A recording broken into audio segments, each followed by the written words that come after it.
It started with a quiet confession in the Gold Room.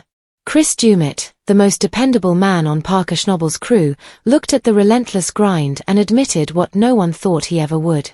He couldn't do it anymore. For years, Chris had been the rock of Parker's operation. At 59, he had endured the harshest winters, endless cleanups, and back-breaking shifts without complaint. But season 15 was different. The weight became too much, and for the first time, the veteran who never faltered finally reached his limit. The pressure didn't come from nowhere. At the heart of the chaos was Parker's most ambitious goal yet, 10,000 ounces of gold. From the moment the season began, Parker was laser-focused on that staggering number. To him, it was a challenge worth chasing. To everyone else, it looked like a fantasy. To even attempt it, Parker made a daring move. Not one wash plant, not two, but three running at the same time. Big Red, Roxanne, and Bob's plant. On paper, the logic seems simple. More dirt through more machines should mean more gold. In reality, it created a logistical nightmare. Three plants scattered across different cuts demanded non-stop attention. And at the center of this storm was Chris Dumit. Chris had always been the quiet force in the background. His job was critical but often overlooked. Cleaning sloughs, processing concentrates. We have the tank with a concentrate from the SLES box. It's in the Gold Room. Now, veteran miner Chris Dumit is doing what he does best. I'm just going to hose it down into here into what they call a cleanup trommel. Recovering gold from monster wash plant and making sure no ounce slipped away. The bowls, the ridges, the flow of impurities, the SLES boxes catching pickers and nuggets.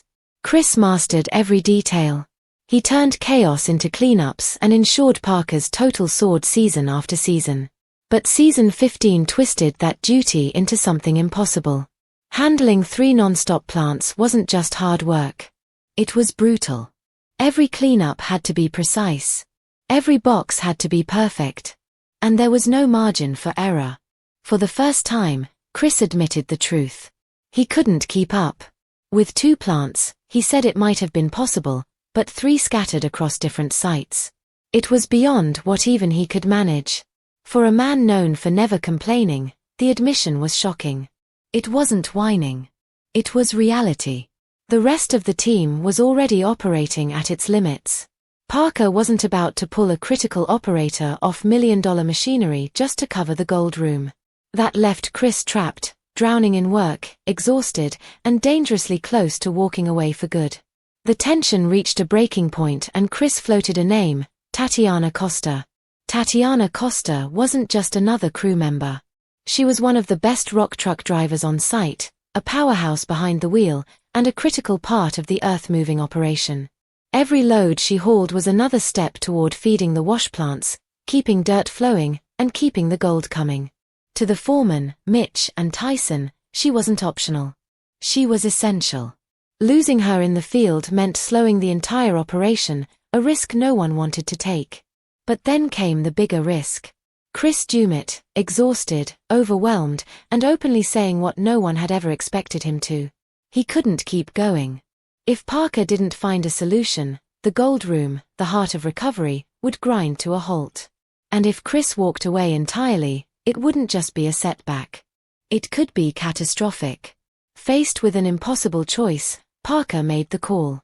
Tatiana would step out of her rock truck and into the Gold Room. She would be trained to handle cleanups, to assist Chris with the endless cycle of sloughs, bowls, and concentrates. It was a gamble, taking one of the top field operators and redirecting her into a job that required precision, patience, and absolute focus. The adjustment bought them time, but it didn't erase the larger problem. The Yukon air hung heavy with the unspoken question. Had this move come too late? Would a single helping hand be enough to save Chris from breaking entirely? Or was it simply delaying the inevitable? To understand the weight of Chris's breaking point, you have to know his story. Unlike Parker, he wasn't born into mining. He was a carpenter by trade. His first connection to the industry came almost by accident, building cabins for Todd Hoffman's crew. But the Klondike has a way of pulling people in. One job led to another, and soon Chris was kneed in mud instead of sawdust. Surprisingly, he had a knack for it. Calm under pressure, sharp with mechanics, relentless in work ethic, Chris proved himself where many outsiders would have failed. Mining, he discovered, was more than just turning on a machine. It was science. Every flow, every adjustment, every calculation mattered, and Chris had the mind for it. By season 4, Chris had joined Parker Schnabel's young crew, and everything clicked.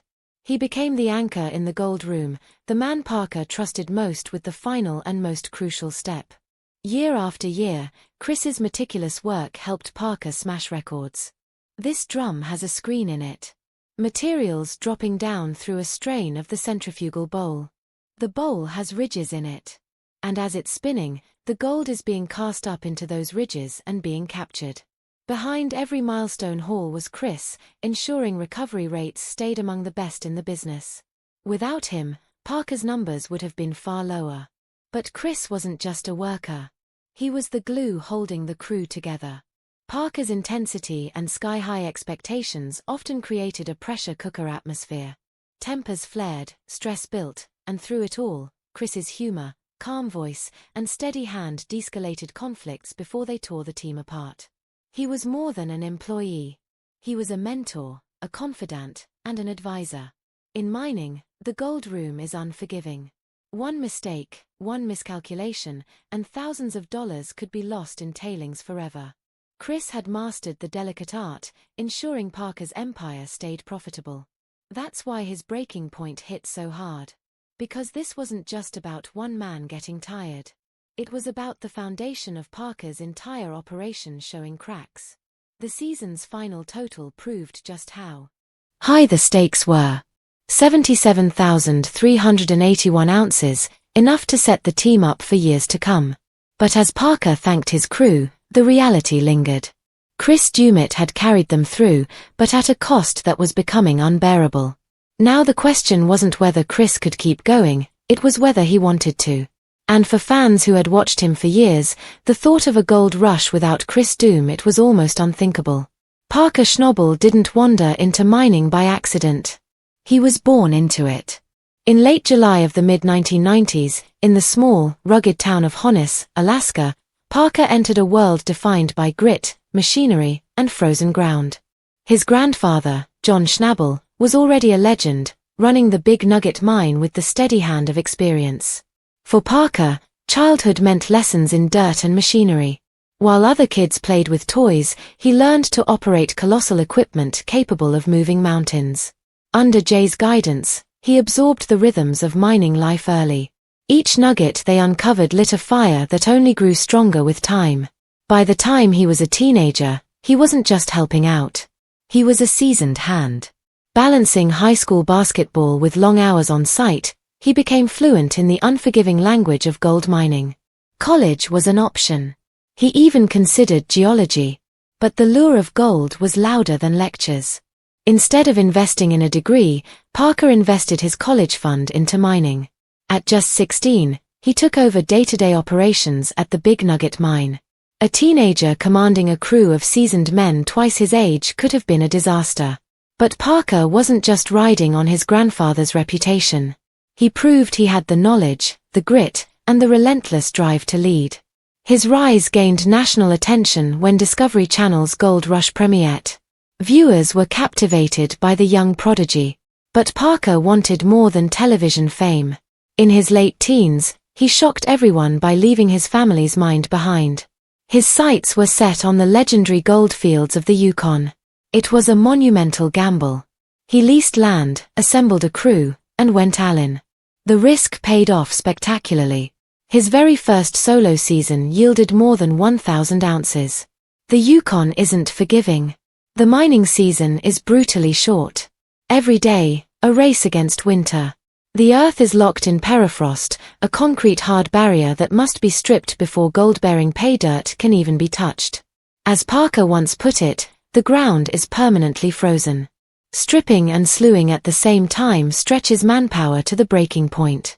And without warm weather, everything slows to a crawl. And that's only part of the challenge. Fuel, supplies, and parts must be hauled across vast distances. How do you make that transition, from mining in one place to the next. That's really difficult. And it's a thing that a lot of miners get wrong.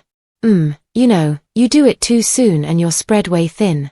And if you do it too late, then everybody knows you're desperate. And a single delay in transport can cost hundreds of thousands. Mistakes are not just costly, they're devastating. Yet in this environment, Parker thrived. His hunger for challenge spilled beyond the main show. In Parker's Trail, he retraced historic mining routes through the punishing Chilkoot Trail and into the dense, dangerous jungles of Papua New Guinea. The spin-off cemented his reputation as more than just a TV star. He was a miner chasing legacy, pushing himself into some of the harshest environments on Earth. But relentless ambition comes at a price. His relationship with Australian veterinary nurse Ashley Yule, who once worked beside him on the show, couldn't withstand the strain. Mining always came first, and Parker admitted as much. As he neared 30, his focus grew even sharper, leaving little space for anything else. The story of Parker Schnabel's dominance can be measured in gold. Season after season, his totals didn't just impress. They rewrote the record books of Gold Rush. Each year told the tale of a young miner turning ambition into reality, and each number carved his place deeper into Yukon legend. In Season 3, Todd Hoffman's crew was celebrating what they thought was a remarkable year. They pulled over 800 ounces, a haul worth more than $1 million. Cameras captured their joy, their pride in finally hitting big numbers. But while Hoffman's crew basked in the spotlight, something quieter was happening in the background. Parker, still a teenager, was running his own show. He managed nearly 200 ounces that season. It wasn't a headline-grabbing total compared to the Hoffmans, but it was a signal, a glimpse of what was building. For a teenager to produce that much on his own was no small feat. It was the start of a revolution in the Klondike. By Season 4, the revolution arrived. Parker made the bold move to lease Scribner Creek, stepping into ground that would soon define his career. This was also the season Chris Dumit became part of the crew, bringing stability to a team led by a young but determined boss. The results spoke louder than any introductions. Parker's operation delivered 800 ounces, matching Hoffman's crew from the year before. But Parker didn't stop there. Alongside Rick Ness, he pushed the final total past 1,000 ounces. That number didn't just beat the Hoffmans, it eclipsed them. The power dynamic in the Yukon had shifted. The torch was passing from the once celebrated Hoffman crew to a teenager who refused to settle. Then came Season 5, and with it Parker's first true statement of dominance. The total soared to over 2,500 ounces, a haul worth close to $3 million. This wasn't just beating expectations, it was redefining them. The numbers proved Parker wasn't a fluke or a one-season wonder. He was building an empire. Season 6 only confirmed what Season 5 had hinted. Parker's totals climbed to 3,300 ounces, worth nearly $3.5 million. While other crews fought to hold steady, Parker surged forward. Each cleanup reinforced the idea that his leadership, his planning, and his sheer willpower were pulling him further ahead of the pack. Season 7 drove the point home. More than 4,300 ounces were mined, translating to over $5 million in gold. The numbers alone were jaw-dropping, but they told a deeper story. Parker's operation wasn't just growing, it was scaling. The systems, the crew, the machinery, they were no longer just surviving the Klondike, they were mastering it. And then came Season 8. Parker and his crew obliterated all expectations, pulling in over 6,200 ounces of gold. The haul was valued at nearly $7.5 million. For fans watching, it was the kind of leap that turned respect into awe. Parker wasn't merely a competitor anymore. He was the benchmark, the standard by which all other crews would be judged. By Season 9, Parker's reputation was cemented. He set a target of 7,000, a number that once sounded absurd, and not only met it, but shattered it. The crew walked away with more than 7,400 ounces, close to $9 million worth of gold.